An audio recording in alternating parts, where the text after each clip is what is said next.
भवानी शंकरो वंदे श्रद्धा विश्वास रूपिणौ याभ्यां विना न पश्यन्ति सिद्धः स्वान्तः स्थमीश्वरम। हर हर महादेव। सभी भगवत प्रेमी दर्शकों का हार्दिक स्वागत करता हूं आपके अपने ही YouTube चैनल जगत पिता शिव में। भगवान श्री ब्यालेश्वर महादेव जी की कृपा से आप सभी स्वस्थ सकुशल और प्रसन्न होंगे, ऐसा मुझे विश्वास है। वामदेवः स वै शंभुर ददौ ज्ञानम च वेद से सर्ग शक्तिमपि प्रीत्या प्रसन्नः परमेश्वरः। अर्थात वामदेव नामक शिव जी ने प्रसन्न होकर, शिव जी का एक वामदेव नाम का भी एक स्वरूप है, तो उन्होंने ही प्रसन्न होकर प्रेम पूर्वक ब्रह्मा जी को ज्ञान प्रदान किया और सृष्टि उत्पन्न करने की शक्ति प्रदान की। बहुत से दर्शक जनों ने ऐसी जिज्ञासा की थी कि शिवलोक के संबंध में शास्त्रों में क्या वर्णन है। हालांकि पुराणों में बहुत क्लिष्ट रूप में शिवलोक का वर्णन किया गया है और अन्यान्य जितने भी लोक हैं उनका पुराणों में थोड़ा गहराई से वर्णन किया गया है। उसकी ठीक प्रकार से जब तक व्याख्या न की जाए वो समझ में नहीं आता है। वैसे तो सामान्य दृष्टि से आप देखें तो पृथ्वी लोक जो है, जो मृत्यु लोक जिसे हम कहते हैं, यहाँ के अधिपति देवता तो महादेव जी है ही हैं, और तो और धरती लोक पे ही कैलाश पर्वत पे ही उनका लीला स्थान भी है, निवास स्थान भी है। लेकिन आप जब विभिन्न पुराणों को देखेंगे तो उसमें लोकों का वर्णन थोड़ा अलग किस्म से किया गया है, उसको आप आसानी से समझ नहीं पाएंगे। सामान्य दृष्टि से तो बस इतना ही व्यक्ति जानते हैं कि पृथ्वी लोक यानी मृत्यु लोक के नीचे के जितने लोक हैं वो पाताल लोक में गिने जाते हैं और पृथ्वी के ऊपर के जितने लोक हैं वो ऊर्ध्व लोक कहे जाते हैं। 14 भुवनों की क्रमबद्ध रूप से ये एक श्रृंखला है, लेकिन वास्तविक रूप में शिवलोक कहाँ स्थित है तो इसका ज्ञान तो केवल पुराणों और शास्त्रों के माध्यम से ही उपलब्ध हो सकता है। बहुत से ऐसे भी साधक हैं जिन्होंने ध्यान के माध्यम से एक अनुभवतीत ज्ञान प्राप्त किया। ध्यान के माध्यम से ही उन्हें शिवलोक के वैभव का ज्ञान हुआ। तो ऐसे साधक भी अपनी मति के अनुसार शिवलोक का वर्णन करते रहते हैं। प्रभु की कृपा से ही ध्यानस्थ स्थिति में भी ऐसी जानकारियां उच्च स्तर के साधकों को मिलती रहती है, जिसमें विभिन्न लोक की लीलाओं का वर्णन होता है। कुल मिलाकर साधक यदि अपनी ऊर्जा को उत्कृष्ट स्तर पर पहुंचा दे तो सूक्ष्म लोकों की जानकारी भी उसे बैठे बैठे ध्यानस्थ मुद्रा में ही प्राप्त हो जाती है। लेकिन सबके साथ तो ऐसा है नहीं, तो इसलिए शास्त्रोक्त प्रमाणों का हम सहारा लेते हैं।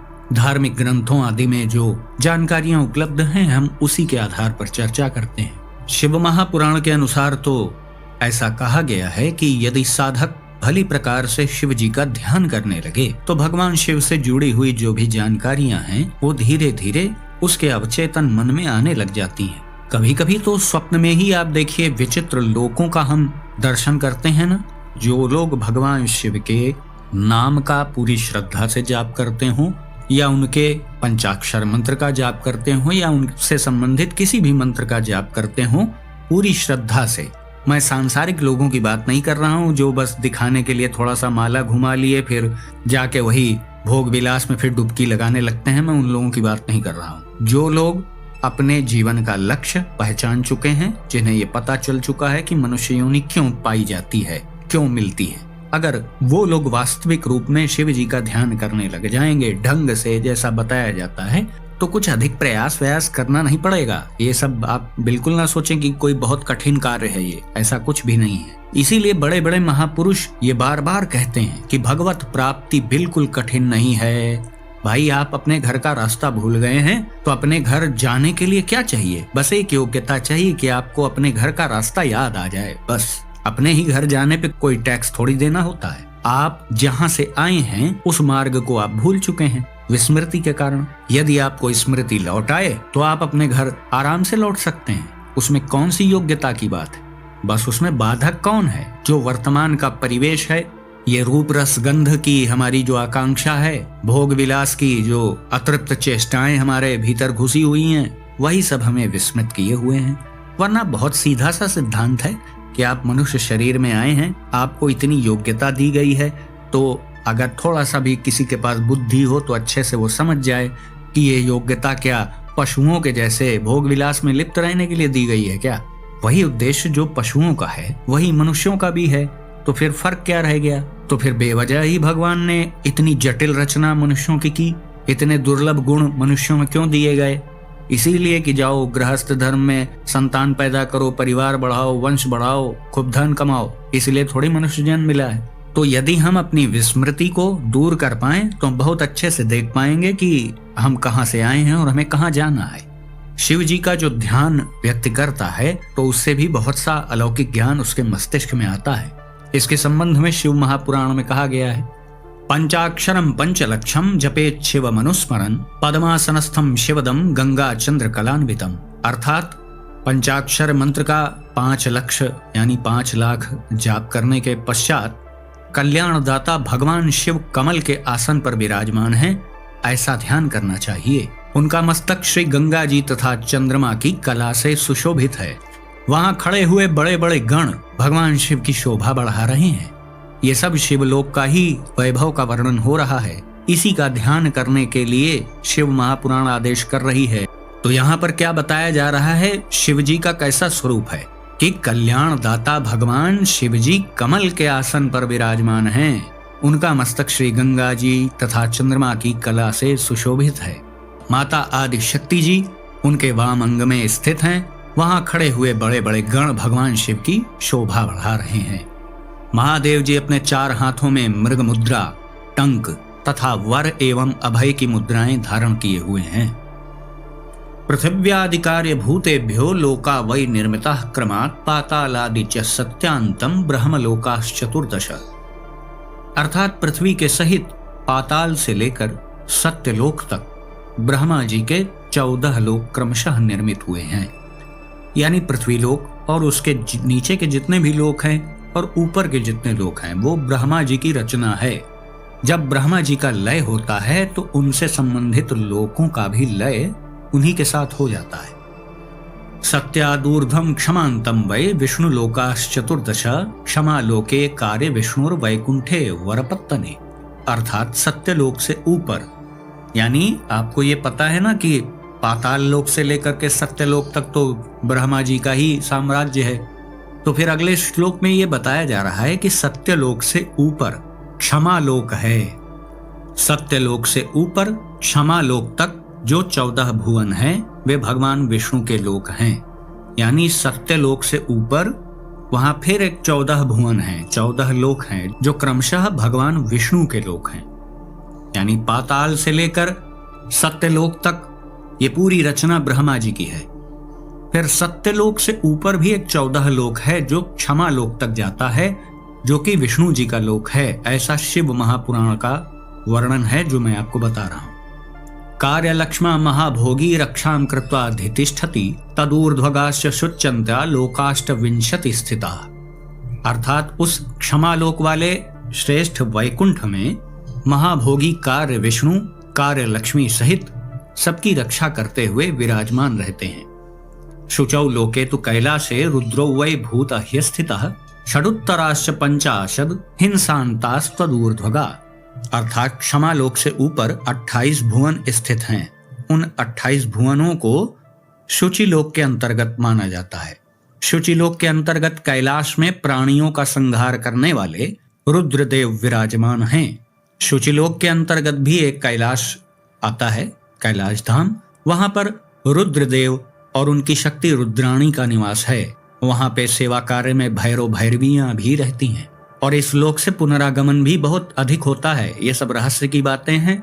अब बहुत सी अनुभवतीत बातें नहीं बताई जा सकती हैं, लेकिन इतना जान लें कि रुद्र लोक से, जैसा कि अभी मैंने आपको बताया ना कि शुचि लोक में एक कैलाश धाम भी है जहां पर रुद्रदेव अपनी शक्ति रुद्राणी के साथ निवास करते हैं, तो वहां के गणों का पृथ्वी लोक पर बार बार जन्म होता ही रहता है।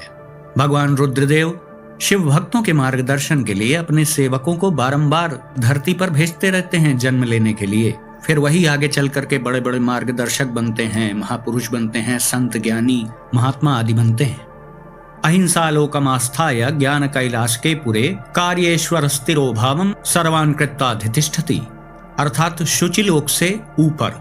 अब आपने जाना ना कि शुचिलोक एक 28 भुवनों की एक श्रृंखला है जिसके बीच में एक कैलाश धाम भी आता है जहां पर रुद्रदेव जी विराजमान रहते हैं।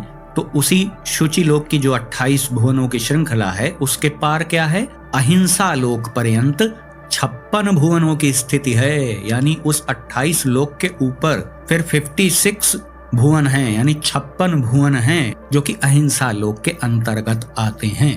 अहिंसा लोक में टोटल 56 भुवन हैं। अहिंसा लोक का आश्रय लेकर जो ज्ञान कैलाश नामक नगर शोभा पाता है। अभी देखिए यहाँ पर भी एक ज्ञान कैलाश नाम का एक स्थान है, उसमें कार्यभूत महेश्वर सबको अदृश्य करके रहते हैं। यहाँ पर भगवान महेश्वर और देवी माहेश्वरी सबको अदृश्य करके रहते हैं।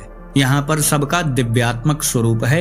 ये पृथ्वी लोक की तरह 5 भौतिक स्वरूप नहीं है। वहां पर 5 भौतिक स्वरूप तो खाली आप पृथ्वी लोक को छोड़ दीजिए तो उसी के बाद ही समाप्त हो जाता है, क्योंकि पृथ्वी लोक में जो भी प्राणी हैं उनके शरीर में जल तत्व और भूमि तत्व भी विद्यमान है। तो यही 2 भारी तत्व होते हैं। इसी कारण से आप देखिए सबसे छोटी मोटी योनियां भूत प्रेतों की हैं, देख लीजिए वो भी मिट्टी और जल से रहित होते हैं, इसीलिए उनका शरीर हल्का होता है। तो फिर और ऊपर की योनियों की तो आप बात ही मत करिए, उनका तत्व तो और कम होता चला जाता है। इसीलिए सूक्ष्म योनियों का शरीर मनुष्य योनि से और पृथ्वी लोक की जितनी भी योनियां हैं उनसे हल्का शरीर होता है और द्रुतगामी होता है। बहुत तेजी से एक स्थान से दूसरे स्थान पर वो जा सकते हैं। अब देखिए अहिंसा लोक के बाद क्या बताया जा रहा है। तदन्ते काल चक्रम ही कालातीतस्ततः परम शिवेनाधिष्ठितस्तत्र काल चक्रेश्वरा ह्ययः। अर्थात अहिंसा लोक के अंत में काल चक्र की स्थिति है, यानी जब अहिंसा लोक का भी पूरा 56 लोक वो सब समाप्त हो जाता है तो उसके अंत में काल चक्र की स्थिति है, यानी उसके भीतर जो कुछ भी है वो सब समय के यानी काल के अंतर्गत है। तदनंतर कालातीत स्थिति है, यानी उस काल चक्र को पार करने के बाद फिर समय वहां पर खत्म हो जाता है, समय की गणना नहीं है वहां पर। जहां पर काल चक्रेश्वर नामक शिव जी, यानी शिव जी का एक स्वरूप है काल चक्रेश्वर, सामान्य रूप में हम उन्हें ही महाकालेश्वर जी कहते हैं। जहां काल चक्रेश्वर नामक शिव माहिष धर्म का आश्रय लेकर सबको काल से संयुक्त किए हुए रहते हैं। जहां तक महेश्वर जी के विराट स्वरूप का वर्णन किया गया है वहीं तक लोकों का तिरोधान अथवा लय होता है। उससे नीचे कर्मों का भोग है और उससे ऊपर ज्ञान का भोग है। उसके नीचे कर्म माया है और उसके ऊपर ज्ञान माया है। तो इस प्रकार आपने देखा कि शिव महापुराण के अनुसार काल चक्रेश्वर की जहां तक परिधि है वहां तक उसके अंतर्गत जो कुछ भी है वो एक निर्धारित समय के लिए है। ठीक है, किसी जीव जंतु का जीवन 5 महीने का है, किसी का 5 वर्ष का है, किसी का 50 वर्ष का है, किसी का सैकड़ों वर्षों का है। बहुत से ऐसे वृक्ष और वनस्पतियां हैं जो 200, 300 साल, 500 साल, हजारों साल तक जीते हैं। जैसे कछुआ एक प्राणी है, उसका बड़ा लंबा जीवन होता है। तो उसी प्रकार जितनी भी योनियां हैं सबका अलग अलग समय है। भगवान सदा शिव जी की जो स्थिति है वो काल चक्रेश्वर के पार है, यानी भगवान सदा शिव जी और माता आदि शक्ति जी समय से परे हैं। उनका समय से क्या लेना देना है, समय तो उनकी निर्मिति है, उनकी रचना है। समय उनके ऊपर प्रभाव थोड़ी दिखा सकता है अपना। तो विशुद्ध रूप से अब अंत में मैं वीडियो के आप सबको स्पष्ट रूप से बता दूं कि जहां तक समय का प्रभाव है वहां तक जितने भी लोक हैं उन सब में पुनरावृत्ति होती रहती है। आप गए, लंबे समय तक वहां रहे, फिर कर्मानुसार आपका जन्म होगा ही होगा। शिव महापुराण में भी ऐसी कथाएं बहुत सी हैं। आप देखिए ना, कुबेर जी की कथा आप देखिए, वो भी तो शिवलोक में गए थे लेकिन बाद में फिर जन्म हुआ था। तो ऐसा नहीं है। इसीलिए कहा जाता है कि पुनरावृत्ति केवल और केवल मोक्ष में ही नहीं होती है, और मोक्ष का मतलब ही है कि परब्रह्म परमेश्वर में आप लीन हो जाएं, उन्हीं के स्वरूप में आप समाहित हो जाएं। इसके अतिरिक्त आप जो भी अभिलाषा करेंगे वैसा लोक आपको प्राप्त होगा, लेकिन निर्धारित समय के बाद फिर आपको आना पड़ेगा। और शिवलोक में तो मैं आपको बता दूं, वहां पर आप जाते हैं तो आप वहां पर अपनी योग्यता को और ऊपर उठाते हैं, आपका परिमार्जन होता है, फिर उसके बाद आपको सेवा देने के लिए मृत्युलोक में आना ही पड़ेगा। ये जो आप देखते हैं ना कि बाल्यकाल से शिव जी की भक्ति में डूबे हुए बहुत से बच्चे होते हैं, जीवन पर्यंत शिव जी की सेवा में लगे रहते हैं, तो वो सब अपने अपने देवता की सेवा के लिए ही उनके लोक से आकर के जन्म लेते हैं। तभी तो वो लोग स्वस्फूर्त रूप से मोटिवेटेड रहते हैं। सेल्फ मोटिवेटेड होते हैं वो लोग। किसी की राय सलाह की जरूरत नहीं होती कि बेटा शिव जी की भक्ति करो। वो बचपन से ही जब होश संभालते हैं तो वो अपनी प्रक्रिया में लग जाते हैं। शिव महापुराण में वर्णन भी है कि देखिए, जब एक बार महापापी बिंदुग, आपने उसकी कथा यदि सुनी हो, वो भी बड़ा वैश्यागामी था, बहुत से विचित्र आचरण थे उसके। तो शिव महापुराण की कथा के प्रभाव से वह भी त्रिनेत्रधारी हो गया और भगवान शिव के जैसा ही उसका स्वरूप हो गया। इसीलिए मैंने बार बार पहले भी वीडियोस में बताया है कि शिव लोक जाने वाले जो भी लोग होते हैं वो सब के सब शिव स्वरूप में ही होते हैं। जैसे नारायण जी के धाम को जो जाते हैं तो वो नारायण स्वरूप होकर के चतुर्भुज रूप धारण करके ही तो जाते हैं। तो ऐसा ही वर्णन शिव महापुराण में भी बताया गया है कि जो भी भक्त शिव जी के पास जाते हैं शिवलोक में, तो वो सबके सब शिव स्वरूप होकर के ही जाते हैं। शिवलोक में वार्तालाप तो होती है लेकिन शब्द सुनाई नहीं देते। ये कारण इसलिए क्योंकि हम भौतिक जगत में हैं, हम पांच भौतिक माया के आदि हैं। जब हम कुछ बोलते हैं तो वो तरंग के माध्यम से आप तक ध्वनि पहुंचती है तो आप उसे सुनते समझते हैं। लेकिन शिवलोक के बारे में ऐसा नहीं है, वहां पर केवल संकल्प से काम चलता है। शिवलोक में भी कोई जीवात्माएं अलग थोड़ी हैं, वो वही जीवात्माएं हैं जो कभी पृथ्वी लोक पे रही हैं, कभी दूसरे लोकों में रही हैं, फिर वो शिवलोक पहुंच गईं। तो उस लोक के अनुसार उनका आचरण हो गया, वैसा उनका रहन सहन हो गया, वैसी देह उन्होंने प्राप्त की। तो वहां पर बोली की व्यवस्था ऐसी नहीं है कि आप बोलेंगे वो सुनेगा, वहां संकल्प से काम चलता है। विभिन्न सूक्ष्म लोकों का वर्णन केवल शिव पुराण में ही नहीं है, बहुत से पुराणों में है।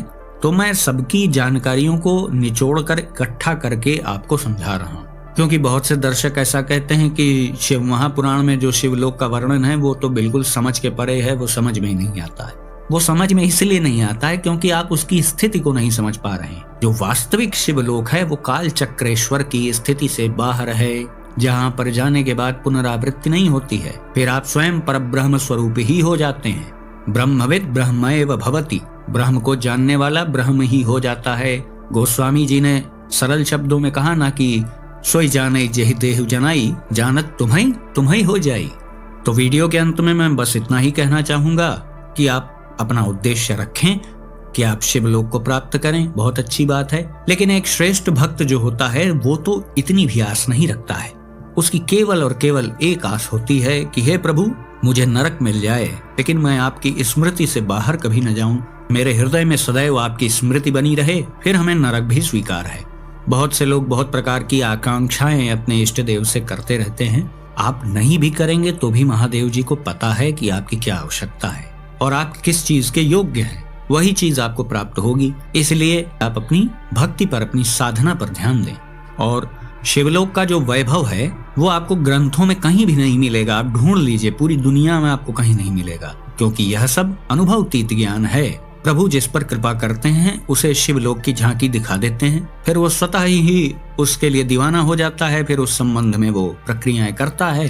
प्रभु उसको उसी प्रकार से फिर दिशा निर्देश देते हैं, उसका मार्गदर्शन करते हैं। कभी कभी प्रभु विशेष आसक्त बनाने के लिए अपनी विचित्र लीला उस भक्त को अवश्य दिखा देते हैं, तो वो पूर्ण रूप से फिर समर्पित हो जाता है। हालांकि ये घटनाएं बहुत भाग्यशाली साधकों के साथ घटती हैं कि जिन्हें बहुत ही अलौकिक लीला का दर्शन हो जाए, फिर वो चाह करके भी कभी इस दुनिया में मन नहीं लगा पाते हैं। उनका मन इस दुनिया में लगेगा ही नहीं फिर। तो यदि इस प्रकार की कृपा किसी के ऊपर प्रभु ने की है तो वो परम सौभाग्यशाली हैं।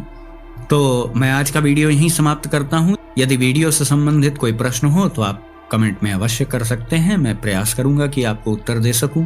वीडियो आपको पसंद आए तो इसे लाइक करें, अपने मित्रों बंधु बांधवों के साथ शेयर करें।